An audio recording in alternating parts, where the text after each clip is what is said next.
আজকের গল্পটি শুনে আপনি আপনার চোখ থেকে পানি ফেলতে বাধ্য হবেন। তো আশা করি গল্পটি শুনে আপনাদের অনেক ভালো লাগবে। তো পুরো গল্পটি শুনুন। আমার পাশের বাসার একটা মেয়ে, নাম মিম, আর আমার নাম ইমু। মিম আর আমি দুইজনেই খুব ভালো বন্ধু, বলতে পারেন একজন আরেকজনকে ছাড়া চলে না। হঠাৎ করে একদিন আমি মিমকে মজা করতে করতে বললাম, মিম, আই লাভ ইউ। ও বলে, শোন ইমন, আমি তোকে ভালোবাসতে পারবো না, তুই শুধু আমার বন্ধু। এই কথা বলেই চলে গেল, আটকাতে পারলাম না। এভাবেই দিন যেতে লাগলো, কিন্তু মিম তো আমাকে ভালোবাসে না।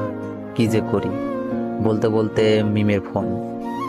ওই ইমন, কি করছো? তোর কথাই ভাবছিলাম মিম। চুপ থাক, খাইছস?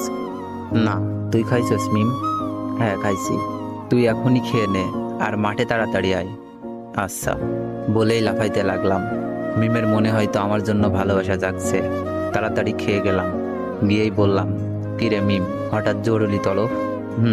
সামনে আমাদের এক্সাম রে, খুব টেনশনে আছি।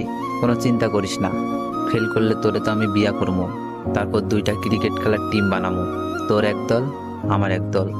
বলেই হাহা করে হাসি দিলাম। কিন্তু হাসি দেওয়ার পর যা ঘটলো, তা আমি কেন আমার চোখও বিশ্বাস করতে পারলো না। এমনভাবে আমার গালে চড় মারলো, যেন গাল দিয়ে ধোয়া বের হচ্ছে। চড়টা মেরেই মিম বলা শুরু করলো, তোকে বন্ধু করে জীবনে বড় ভুল করেছি।